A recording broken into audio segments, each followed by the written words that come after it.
Welcome to the RadioU podcast. I'm Hudson. And I'm Allie. Coming up, it's about to be Morbin time again. Also, what new Netflix series has all the Jane Austen fans swooning? All that and more on the way next. So, this shouldn't necessarily be a surprise, but it is great news. The U.S.-Canada gold medal game on Sunday broke some records. It was literally the most watched pre-9 a.m. Eastern sporting event in American history. What a random stat. For right? whatever that's worth. I can't imagine. I mean, it's not like it has no competition. There's been World Cups. There's been many other Olympics. Yeah.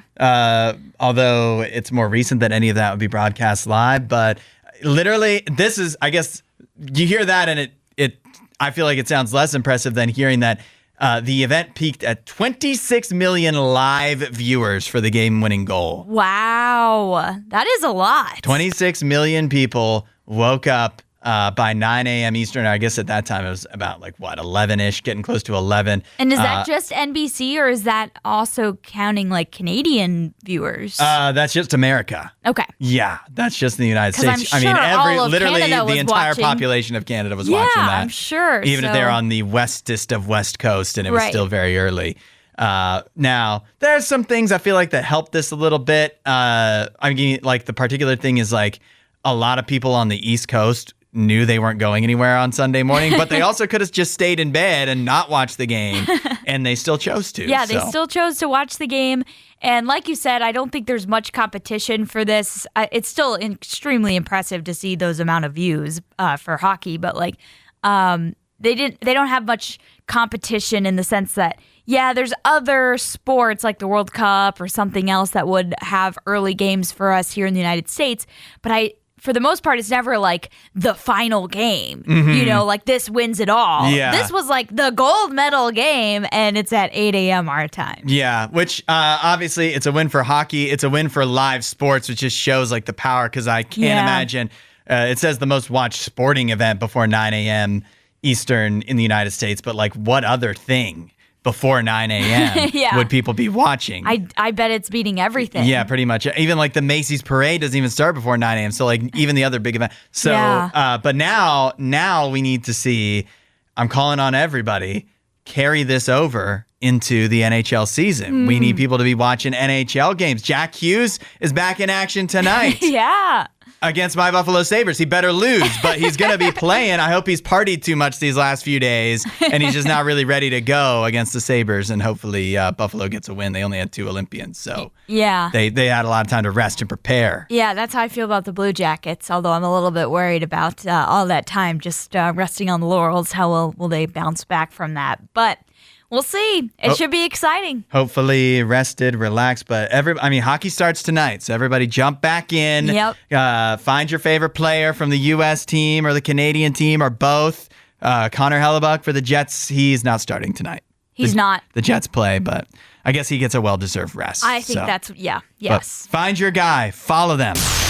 Hudson, yesterday I saw something that made me so excited. Okay. We got our first little, it's not really a teaser and it's not really a trailer, but it was a little clip of Netflix's Pride and Prejudice series. Okay. So this is obviously Pride and Prejudice, the book based off of, it's Jane Austen's book. Oh, right. Of course. Yes. Of course it is. Probably her most famous, and it's been adapted many times to film and TV. I love all of the different adaptations for different reasons, but I am so stoked for this. What's so good about it? It is just a very fun story. It's about this family that has 5 daughters, and they're all a little bit interesting. They're all a little different. There's a few of them that are just a little bit silly. One of them that's a little melancholy. And they're just in this not small town, but small-ish town in England. And their mom is just trying to marry them all off. She's trying to get them all good matches. And her name's Mrs. Bennet. And so you follow all of these characters and see how they fare. And some new people kind of move into the town that are a little more posh, a little more rich. One of them's name's Mr. Bingley, and So like they try and match them together, and it's just very like if you know the show Bridgerton. Bridgerton is kind of like the same era of this show. It's like England and I can't remember what they call this, the era of England that this is called, but it's just a lot of matchmaking. It's Austen era. You could call like Jane Austen was writing of her time. Like she wasn't writing historical fiction; she was writing fiction that was taking place in her day. But I think it's Regency era is what they call it. But yeah, Bridgerton is very It takes a lot of inspiration from Jane Austen stuff. You're going to have to talk to Nikki about this. Does she like Bridgerton? No, I don't know about Bridgerton, but she loves Jane Austen stuff. Oh, that's awesome. Every iteration of Pride and Prejudice she would watch because there's been a lot of them, right? Yeah, Keira Knightley is probably the most famous one, the movie from like 2005 or something. That one is really good. Tom from Succession is in one of them. Matthew McFadden, right? Yeah, he's the one who plays Mr. Darcy with the one with Keira Knightley. Mr. Darcy, that's her guy. Yeah, that's Nikki's guy. Mr. Darcy's everyone's guy. Yeah. He's so awesome. Well, if it's Matthew McFadden, I understand why. Yeah, he's amazing in that. Although my personal favorite Mr. Darcy is Colin Firth, who plays him. That's Nikki's. Yes. That's Nikki's, definitely. It's a miniseries from, I think it was like the 80s or 90s. That is my favorite version of Pride and Prejudice. I just like that you can spread out the story a little bit more in a miniseries, which is what we're going to get with this Netflix version. So I'm very excited about that. How's the one with zombies? Oh, that one is hilarious. I have seen it a couple times. Okay. The Pride and Prejudice Who's and zombies. the Mr. Darcy in that one? Oh, I don't remember. It's not one that I've gone back to time after time, but I have seen it a couple times, and it is funny because it's like it follows the same story format and it's hitting all the same moments, and then it just inserts zombies, and so it's just very random. All right, well, I'm gonna have you. I'm sure there's a lot of people, but if nothing else, you and Nikki can just stick together on the Pride and Prejudice thing, and y'all can talk about it. Yeah, it's definitely a story, a tale that has stood the test of time. Yeah. People keep retelling it. They keep trotting it back out. Yeah, that's how beloved it is. A lot of times I feel like I'm coming here providing assistance to people, giving helpful tips. Sure. But I need some helpful tips. Okay. I need to crowdsource something here at 8772-RadioU or with the talkback button in the app. I need to know tips for finding a good Airbnb because I've got one trip coming up in May that is to visit family in Connecticut. That's going to be at their house. I don't need to find a place to stay. Yeah. But I've got a couple other trips coming up where Airbnb might be the way to go. But, and like I've stayed in Airbnbs before, but it's such overwhelming, depending on where you go, trying to find the right one. Yeah, there's a lot of options. There's a lot, and it's that I feel like their search isn't necessarily the most intuitive. Yeah, I've run into the same problem. You have to spend a lot of time searching to really dig down deep and find what you're looking for and where you want to be, because I don't know if there's a way to kind of refine your search. That's what I'm asking. Yeah, but because they don't have a lot of great filters either. Yeah. Like it's just not very intuitive. It's not very intuitive, and they end up showing you places that it's like, this is actually 30 minutes away from where I want to be. Yes. So yeah, I feel your pain. It's very annoying when you're searching for Airbnbs and that comes up. So you don't necessarily have any tips or tricks? No, unfortunately, it's just you got to dig through and find that needle in the haystack. You just got to spend the time. Yeah. Which is kind of like part of the fun. Yeah, I was going to say, I find it as like a hobby for me to look through Airbnbs right now. I'm trying to find an Airbnb for a cousin's trip that we're planning in August. And so I created like a little wish list and sent it to all of my cousins in our little cousins girls trip group chat. And so everybody's looking through all of them, including I found two that are really nice, and they have indoor movie theaters. Hey. I'm like, let's go there, please. Yeah. But you know what helped me out with this, Hudson? What's that? I just said, give me Airbnbs all in the state of Ohio. What do you mean? Like I didn't ask for a specific place. I just said all in the state of Ohio. And then you just looked for the coolest one. We look for cool ones that have enough beds, ones that have enough, because we've got 10 of us going. So ones that have enough beds, enough place for us to sit and eat together, sit and watch a movie together, play games, whatever. And so that limits your search already when you have a big group like that. Right. And we don't want to pay an astronomical amount of money. And so I was like, you know what? I'm not going to just, pigeonhole us to one place. We'll find one in Ohio and we'll drive there. Yeah. Wherever it is in Ohio, it's drivable to you. Karsten says, check the reviews and the stars and look on the host profile to see how they're rated. Yeah. Even this, that sounds like good advice and it's so simple, but let me tell you why even that I struggle with. Why? Is because the rating, it's not a problem with the Airbnb itself rating system, but like everybody just tends to give 4 stars to just about everything, right? Yeah. And so if it's less than 4 stars, it's like a definite no. Yeah, absolutely. Even though you would think 3.8 normally out of 5 seems okay. But on Airbnb, I feel like that's like, oh, you don't want to stay there. Yeah, I've rarely seen anything below a 4. Yeah. And so then the majority of things have over a 4. And so then it kind of like, do I have to set my sights at like a 4.7? Yeah. Like, how high do I go? In that scenario, I usually look at people's more detailed reviews and see if they give any information like, hey, the kitchen was lacking a lot of materials to make food, or they didn't include like soap and things like that. So I try to read the details that are included in some very helpful reviews. I like it when people are more helpful with that. D says at 8772 RadioU, this is why we just use Verbo. I've heard of Verbo and obviously seen plenty of commercials for it. Yeah, big Verbo push the last couple of years. But I've never tried it. Maybe that's the mistake we're making. Maybe it is. Maybe Verbo slept on. Yeah. Even despite all their ads. Might have to look into that. 69-year-old man from Long Island that is officially getting inducted into the Dad Joke Hall of Fame.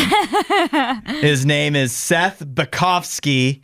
And he just got his personalized vanity plate in the state of New York officially rubber stamped by the governor herself. Oh. Yeah. You want to know what his license plate was that the state didn't want to allow? And she said yes. She overrode it? Rode the guidelines. Yes. What was it? His license plate is PB4WEGO.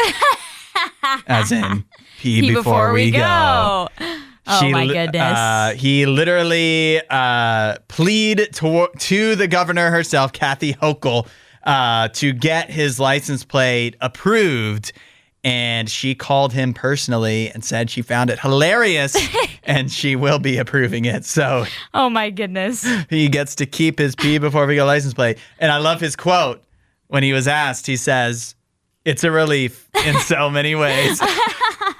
Dad Joke Hall of Fame, I'm telling you. Yeah, I mean, absolutely. I don't see anything wrong with this. He's a legend. Yeah. There's so many other stupider license plates that get approved. Yeah, exactly. Yeah. The one that always kills me is I saw one driving around and somebody had Hate Me Yet. It was H8MEYET. Oh my goodness. And I was like, what are you doing? Yeah. You know what I mean? And it's just, and that's in addition to all the ones I see that are obviously vanity plates, but it is unclear to everyone around what they're supposed to even say in the first place. What is it supposed to mean? Yeah, what does that mean? So no, do you want us to hate you? What are you going to do to make us hate you? Yeah, you know, are you a bad driver? Right.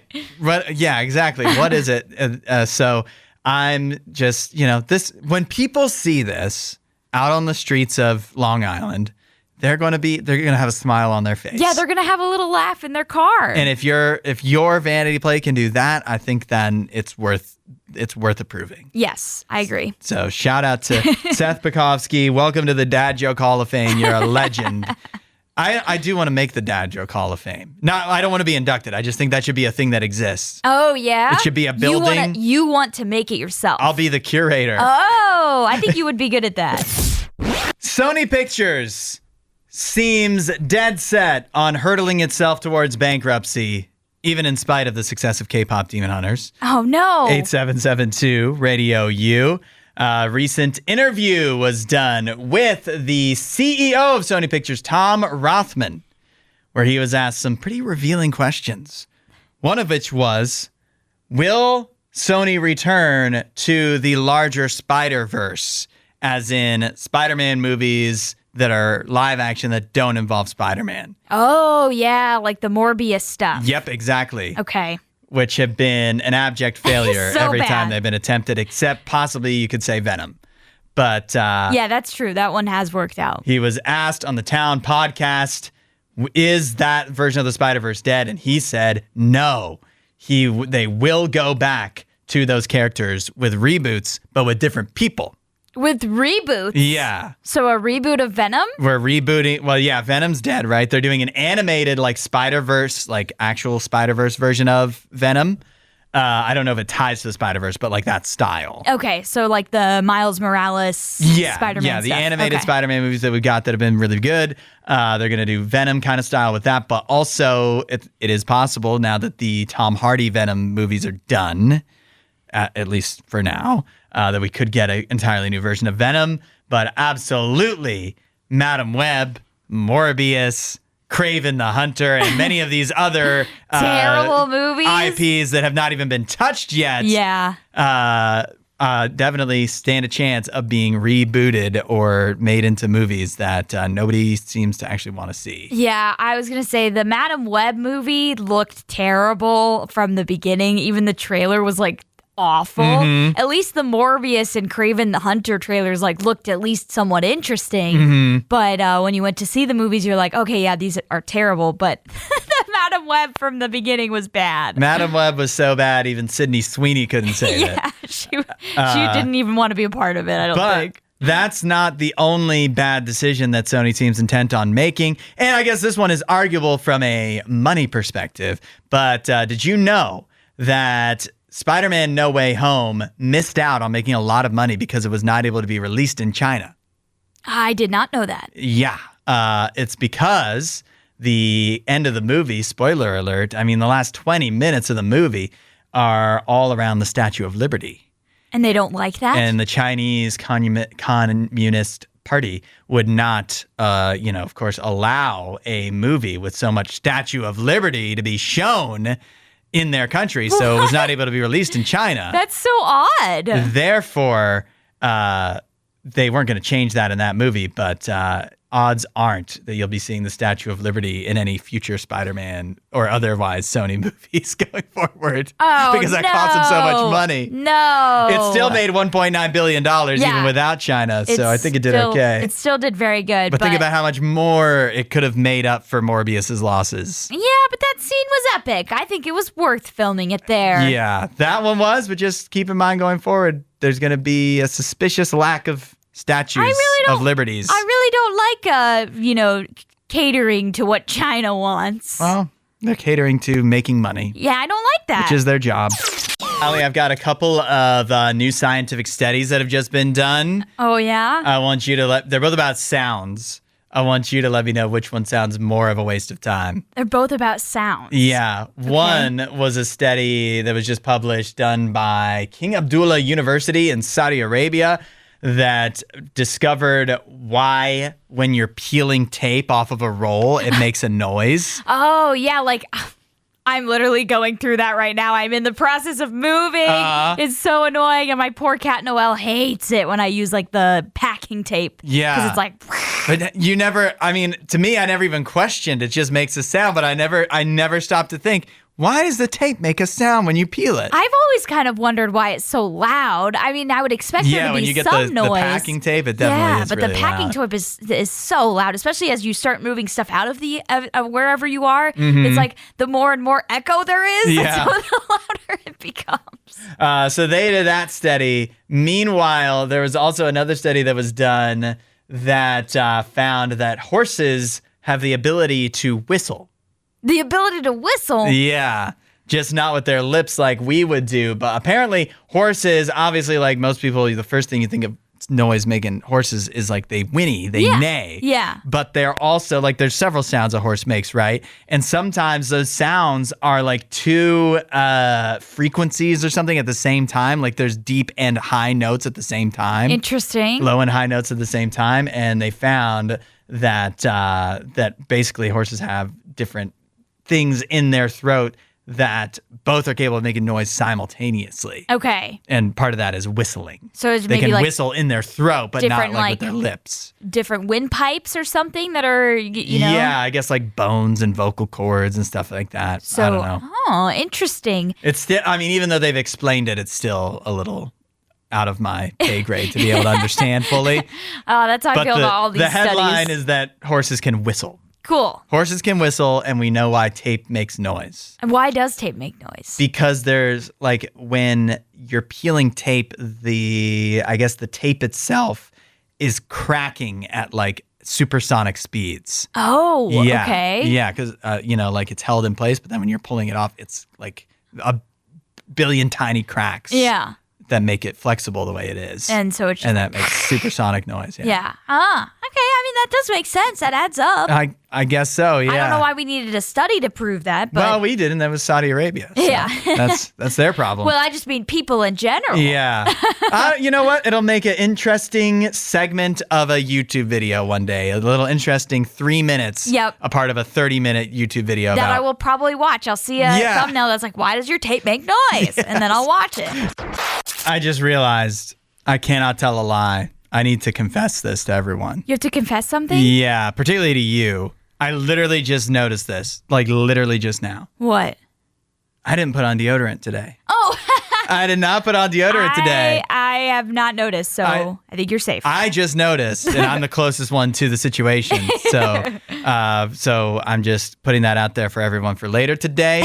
But I smelled it a second ago yourself? for this. Yes, No. I smelled myself.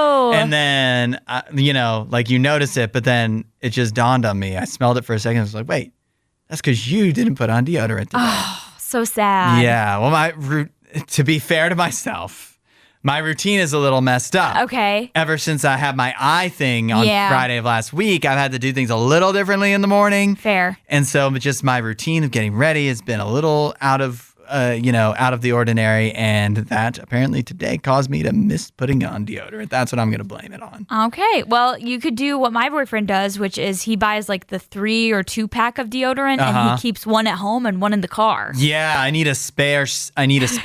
A spare stick. He does rock climbing, so he always is in need of deodorant after that. That's a smart idea. I mean, it happens so infrequently. Yeah. And I don't think ordinarily I get that stinky. Yeah. If I remember to put it on, I don't think I need to reapply later in the day. But sure.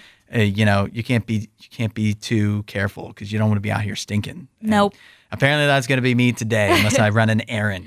Okay. During the show, right after the show you or something. Run out and go get some deodorant. Yeah, but I don't know. I also could just sit in my office alone and just deal with my own smell the rest of the day. Yeah, just that's work true. alone. I do have to say quickly, your eye is looking a lot better. It's improved? It's improved, especially the side that's like closer to your ear, like the the parametus. Yes. I just made that up. I don't know what it's called. I'm not an eye doctor, but it's looking a lot more normal color, like it's not as red anymore. Okay. The inside, the interior that's closer to your nose is still a little bit red. I said yesterday was the first day that my eye like felt normal the whole day. Oh, that's a good feeling. Yeah, I didn't get a headache. I didn't get like my eye being irritated. Twitchy, yeah. But then I was looking at it and I was like, this could be like, you could use this to your advantage. Like, does it make me look tough a little bit? Like a villain? No, I think if you had like a black eye, maybe it would make you look like a villain. That's what I was thinking too. I was like, at first I was like, this could be kind of like it's kind of like a villainous thing. Like you kind of look like from a movie, except it's not really scary. It's just more gross. As of right now, it just looks like you have an eye infection or something, So it's like, it needs to be. I don't think I could like go down to a bad part of town and like walk around without being messed with because they'd be like, don't mess with that guy. Look at his eye. Yeah, we don't want that. They'd just be like, we don't want to get infected by that. Maybe. We don't want that. But yeah, if you had like a scar going down and your eye was red, then you would give off villain energy. I need to do some like makeup with it or something. It sucks with your eyes. There's nothing I can do to fix this either. Yeah. Like if I had actual, I mean, obviously we're on YouTube. Did they give you drops to put in it? Yeah, but those aren't to make it look better. There's no help for There's this. nothing. It just takes time. Yeah, it's just got to heal.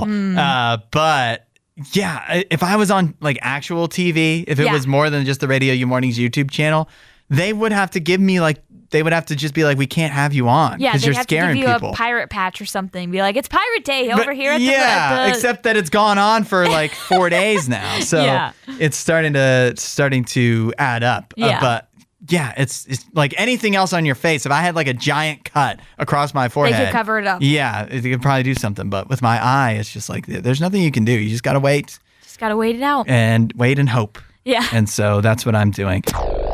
Radio U, where music is going, 8772 Radio U, or use the talkback button in the Radio U app to let us know, would you rather have a popcorn kernel permanently stuck in your teeth or have a constant scratchy, itchy tag in every shirt you ever put on? Ugh. Let us know your thoughts. Jeff chimed in on the itchy versus scratchy debate. Okay. He said, something is itchy, scratching is the action to stop it. Oh. You scratch an itch. Okay. So I guess it'd be an itchy tag in your shirt. Itchy tag. Thank you for clearing that up, Jeff. Yes. Although you can itch a scratch too, I guess. You know? I suppose. We heard from Luke. He says, can I pick the popcorn in the teeth and then have my teeth removed? Do you want all of your teeth removed? Is it worth it? That feels like life would be really hard. Is it worth it? Yeah. Jenny said, definitely an itchy tag. Popcorn kernels stuck in the teeth are a gift from something terrible. Oh, yeah, it's true. That's one of the worst feelings ever. We heard from John. He says, maybe I'm overthinking this, but if you had a popcorn kernel always stuck in your teeth, you could always pop it out using really good dental floss or a water pick. If you had a scratchy tag in a shirt, you could always cut them out. I think the ultimate worst would be having both happening simultaneously at the same time, and you stub your toe, or I guess lock your keys in your car. He says, I'll take the tag. All that to say, I'll take the tag. He'll take the tag. I feel like, John, when we do these too, it's like some kind of I don't know if I want to say curse, but like, let's say you could pop the popcorn kernel out. And then another one. Supernaturally, it would just appear once again. Oh, that would be terrible. Yeah. That's like the scene in the Santa Claus when Tim Allen is like shaving exactly. his beard. This is exactly what would happen in these scenarios. We heard from Susanna. She says, scratchy tag for sure. I hate having things stuck in my teeth. It is really awful and annoying to have something stuck in your teeth. Yeah. 8772 Radio U, or it looks like we got somebody getting in with the talkback button in the Radio U app. So, and we haven't shared our thoughts yet. So we'll get to those for Would You Rather Wednesday. Would you rather always have something stuck in your teeth, or a popcorn kernel specifically, or always have an itchy tag in every shirt you ever wear? We'll see more of what people are saying coming up. Radio U, where music is going. It's Would You Rather Wednesday. Let us know, would you rather always have a popcorn kernel stuck in your teeth or always have a itchy tag in all of your shirts? You just constantly have an itchy tag. You could let us know at 8772 Radio U, or you could be like Sarita and use the talkback button in the Radio U app. I would take the itchy, scratchy tag every day of the week over popcorn kernel stuck in my tooth. I am a dental assistant. Could not live like that. Wow. I'm sure Sarita has seen a lot of insane stuff as a dental assistant, stuff that's like stuck in people's teeth and they don't even realize it. Well, that'd be a bad example to set too. Yeah. As a dental assistant. Right. Be like, oh, you're not living by what you're telling us to do. Yeah. We heard from Jeff, who says, I choose the tag so I could at least cover it up. Okay. Okay. I'm not sure how you would do that, but sure. We also heard from William. He says, I'd rather have a tag that is always scratchy because I hate having popcorn or anything in my mouth that people can see. That's fair. Although I feel like for the most part, a lot of times the popcorn kernels that get stuck, at least in my mouth, I feel like they're always in the back molars. Yep, I was thinking the same thing. They're always in the back. I was thinking the same thing, that it's not as much a problem of people seeing it, but it is just the inconvenience of having it in the back of your mouth. It's harder to reach. Yeah, exactly. And we also heard from Angela, who said that she would take the tag and just go shirtless. I love it. Found the loophole. Yep, they found a good loophole there. As much as I love popcorn, I have to say I hate when kernels get stuck in my teeth. And so I think I would have to live with the scratchy tag. Would having a popcorn kernel constantly stuck in your teeth make you eat more popcorn with reckless abandon, because it's like you don't even have to worry about it being stuck. You know what I mean? Like you're just going to have that sensation anyways. Yeah. One of the reasons that would be a detractor against eating popcorn. Yeah, I don't know. I just think I would much rather just be able to know for sure that whenever I do eat popcorn, if a kernel does get stuck, I can get it out and it's not going to magically reappear. Yeah. And so, yeah, I think I would do that. There's also lots of like popcorns you can get now that have the kernels removed. That's why when I discovered the Hull-less like Cheetos, Chester Cheetah puff corn, yes, that was a game changer. That and like Popcorners tastes pretty much exactly like popcorn, but it's not it doesn't have the kernels. Yeah. So now this said, I like the shirtless solution. I think that is a good idea. Yeah. But I also, if we're disregarding that, because like obviously, where are you going to be able to go shirtless for your entire life? I'm thinking that when you have a popcorn kernel stuck in your teeth, maybe this is a little different, but if you have some other issue with your mouth, what'll happen is, right, your tongue will be drawn to the area of your mouth. Yeah. And you'll just keep like fiddling with it for a while. But if you've ever had something that's like a chipped tooth or whatever, eventually that's not going away and your tongue just gets used to it and you just forget that it's there. You start to ignore it. Yes. So assuming that the popcorn kernel is in this supernatural situation not going to cause an infection and it's just there to annoy you. Yeah. I feel like at some certain point you would stop being annoyed by it. Where I don't know that the scratchy tag every time you put on your shirt, that actually, because you're refreshing it. Every time you shower, every time you change your clothes, you're refreshing the itchiness. And so that has me going with the popcorn kernel, actually. Okay. Yeah. But yet again, the shirtless solution, definitely appealing. Definitely appealing to me. Thanks for listening to the RadioU podcast. Don't forget to rate and review the show.